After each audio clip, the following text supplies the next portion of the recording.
want to give you a few tips about how you can climb a hill on your bike without walking. This was motivated by my friend Sue, who texted me the question, how do I make it up Old Stage without walking? I tried to, but in a low gear early, but it was an epic failure. So Old Stage Climb is a hill in Boulder, Colorado, and it's used in the Boulder Peak Triathlon, which she was getting ready for. So in this text conversation, I asked what her lowest gear was she had on her bike. I asked her what her training had been like leading up to the race, and also what was her limiter. Did she have to walk because her heart rate and breathing rate was high, because her effort was high, or because her legs were fatigued? And so based on our series of questions, she made a comment that her legs were just burned out, and that was the reason she walked. So first I want to talk about reasons why people walk out uphill. You may not have the proper gear ratio, which is the gears that you have on your back wheel, the back cassette, as well as the front cassette.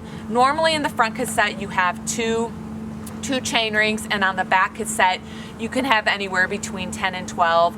I'm not sure if there's more than a 12 speed. So I know for me, I upgraded to what's called a 32 tooth chain or 32 tooth cog for my back when I did the triple bypass ride in Colorado, just to make it a little easier to ride up Loveland Pass.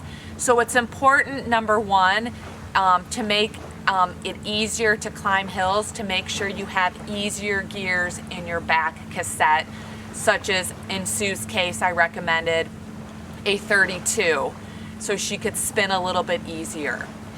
Now also, number two, leg strength. If you're not doing proper, or if you're not developing proper leg strength, either in the weight room with squats or leg press, or doing big gear drills on your bike at the proper intensity, such as low cadence drills ranging from anywhere between 45 and 65 RPMs, then you just might not have the proper leg strength to do the climbing on the bike that you're trying to do. So that's what I recommend.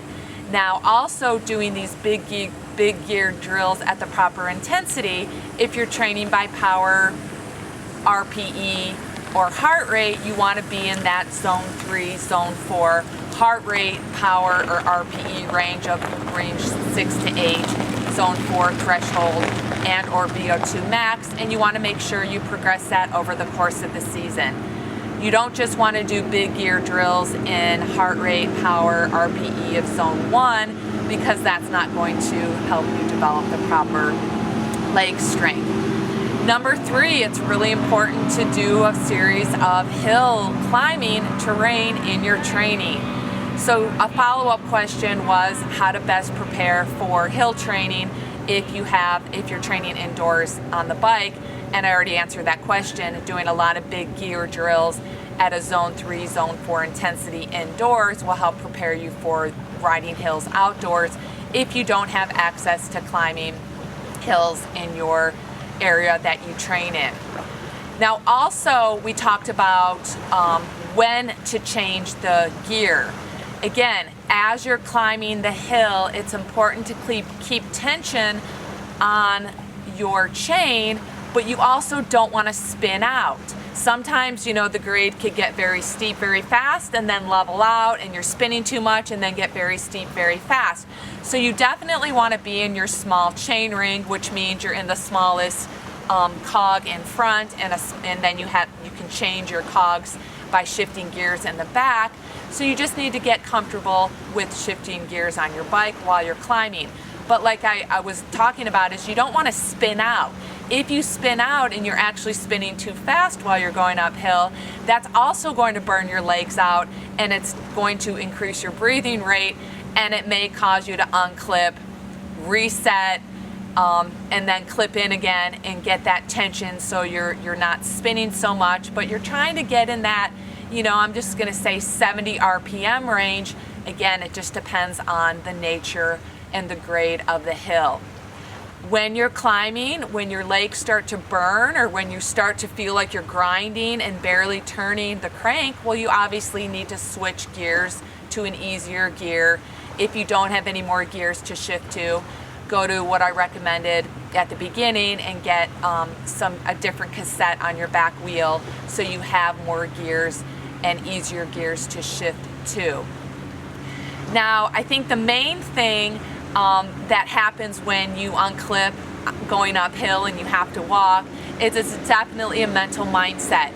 And through the course of the training with all the tips I provided, you're going to gain a little bit more confidence and a little bit stronger mindset that you're not going to walk up the hill, and that's going to help you with all areas of your performance is the training process and gaining confidence. For that is really what training is all about, is to gain confidence before you get to your event so you know exactly what's going to happen in the event because you're prepared for it.